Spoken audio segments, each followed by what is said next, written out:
Sir Duncan the Tall from A Knight of the Seven Kingdoms is not a knight, not technically anyway, and I'm going to prove it to you. I've read the novella twice, I love the show, and I've never questioned whether or not Dunk was telling the truth about being knighted by Sir Arlen. I've just always assumed he wasn't. But I've never really talked about this story with other people, and now that the show is out and everyone is discussing it, I'm realizing for the first time that a lot of people think that Dunk is telling the truth, that he was knighted by Sir Arlen before the story begins. That's fascinating to me. Truly, it's interesting how entrenched in our own perspectives we become. I didn't even consider any other way to interpret the book. That being said, I do think there are only two possible interpretations supported by the text of both the book and the show. Number one, that it's intentionally ambiguous. You can't know for sure either way.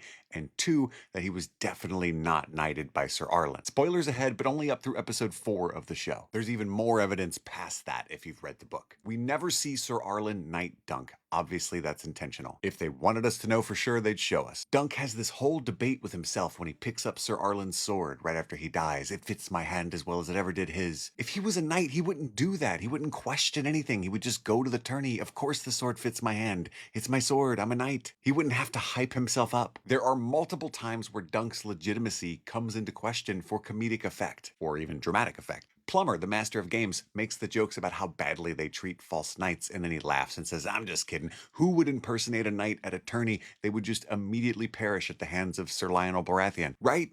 That's only funny if the person he's talking to is impersonating a knight. The best evidence is last night's episode, the knighting of Raymond Fossaway. Sir Duncan the Tall is asked to knight Raymond Fossaway, and he can't do it. He freezes. But any knight can make a knight. But Dunk knows he cannot because he is not. He can't even pretend because he doesn't know the words. And I also do think he does think it's a sacred thing and he doesn't want to ruin somebody else's knighthood with falsehood. The whole point of the story, I think, is predicated on the fact that he's not a knight. The whole point of the story is that Dunk, who comes from nothing and isn't even really a knight, is the best knight in the world. That being a knight is about an ideal, about what's in your heart, integrity, honor, about protecting the weak and defending the innocent. In a world filled with knights who bring shame to the name, he's the knightest knight of them all. But he's not a knight.